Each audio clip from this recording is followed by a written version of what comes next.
Salut! Aujourd'hui nous sommes le 15 octobre. Comme d'habitude, on va s'occuper de nos sols pour 2025. Et on va voir aussi tout ce qu'il y a encore à semer, à planter au mois d'octobre. Et des petites astuces, vous allez voir, c'est super. Et une superbe recette à base de pommes de terre. Allez, on y va, c'est parti, l'éphéméride!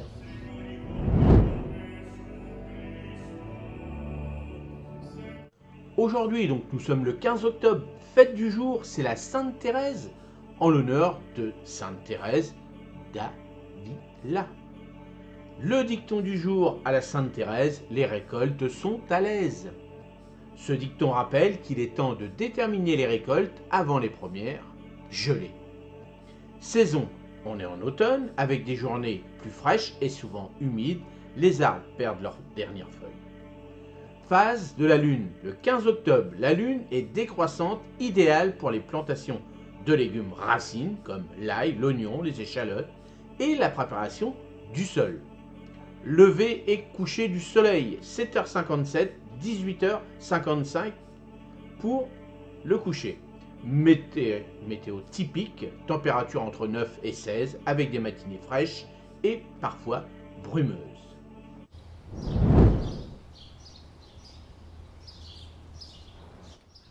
Les travaux du jour au potager et verger. En ce 15 octobre, il est important de poursuivre la préparation du sol pour les mois d'hiver.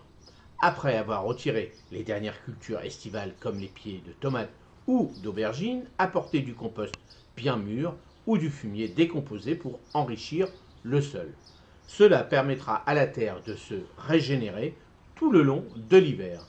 Si vous n'avez pas encore semé vos engrais verts comme la moutarde, c'est le moment idéal. Ces engrais protégeront le sol et l'enrichiront naturellement en se décomposant.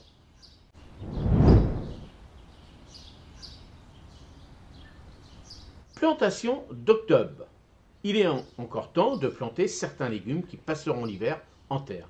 Voici ce que vous pouvez encore mettre en place. Les incontournables, l'ail d'automne, les échalotes, les oignons blancs, et vous pouvez continuer à faire vos fèves et petits pois. Alors l'ail d'automne, comme d'habitude, il adore les périodes froides, plantez-le dans un sol bien drainé. Les échalotes comme l'ail, elles profitent du froid pour mieux se développer au printemps. L'oignon blanc, ces oignons précoces se récolteront au printemps prochain. Le mieux, c'est de les faire en micro-motte si vous voulez.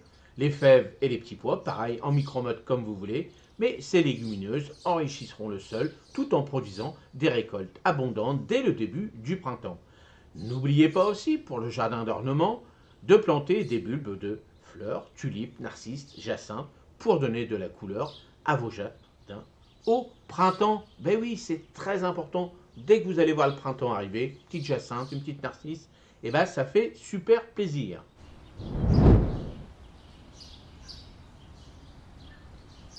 Alors qu'est-ce qu'il y a encore à semer en octobre? Et ben, en octobre, sous tunnel ou en serre, ou en tunnel nantais, les petits tunnels, et ben, on peut planter encore quelques légumes. Alors les incontournables, épinards d'hiver, laitue d'hiver, radis d'hiver, roquettes. Alors les épinards, ils se récoltent tout le long de l'année de la saison froide et ils sont très résistants. Les laitues d'hiver, pareil. Et les radis, ils se développent rapidement et peuvent être récoltés sous abri. Alors, les radis d'hiver, vous pouvez faire les radis roses, les radis boules, les choses comme ça. Allez-y, tentez, surtout si vous avez des petits tunnels. La roquette, pareil, c'est très résistant et ça apporte une petite note épicée à vos salades, ce petit goût un petit peu fumé. Ça, c'est très très bon. N'oubliez pas de bien adapter vos semences par rapport à votre région.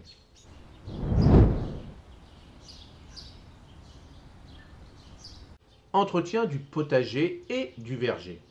En ce mois d'octobre, l'entretien du potager et du verger est primordial pour préparer la saison froide. Voici ce que vous pouvez faire aujourd'hui. Alors l'entretien du potager et du verger. Alors vous allez continuer à buter vos poireaux en ajoutant de la terre autour des tiges. Vous favoriserez la blancheur des poireaux tout en les protégeant du froid. Un apport de compost pour les choux d'hiver. Enrichir le sol autour de vos choux avec du compost bien décomposé leur permettra de résister aux basses températures.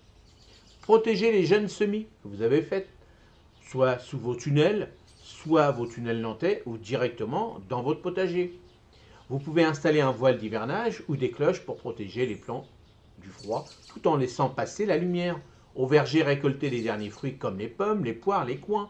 Il est aussi temps de tailler les branches mortes ou malades de vos arbres fruitiers.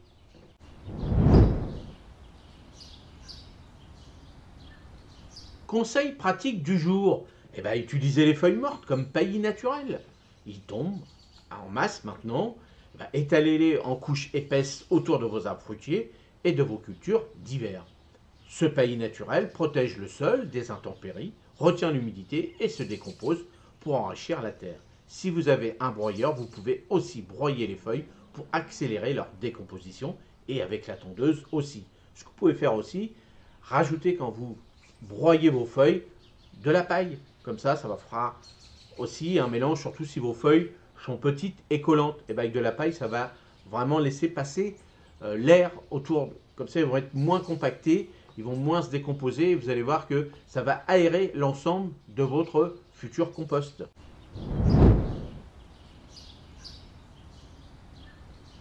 Calendrier lunaire. Le 15 octobre, la lune décroissante continue d'être favorable à la préparation du sol et à la plantation des légumes racines comme l'ail, les oignons et les échalotes. C'est aussi un bon moment propice pour récolter les légumes racines comme les carottes, les betteraves, les navets avant les premières gelées. Utilisez cette période lunaire pour enrichir votre sol et planter vos légumes d'automne.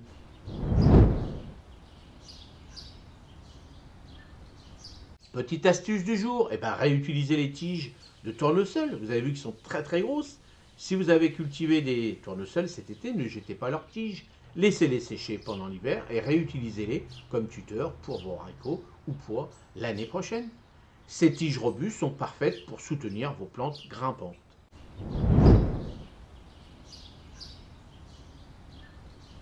Allez, on passe à la petite recette. Alors, le gratin de pommes de terre et courges. Pour ce 15 octobre, je vous propose un gratin réconfortant de pommes de terre et courges. Coupez les pommes de terre et la courge en tranches fines. Disposez-les dans un plat à gratin. Ajoutez un peu de crème, du fromage râpé, du sel, du poivre.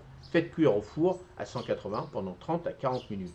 Servez une salade de saison pour un repas complet et réconfortant.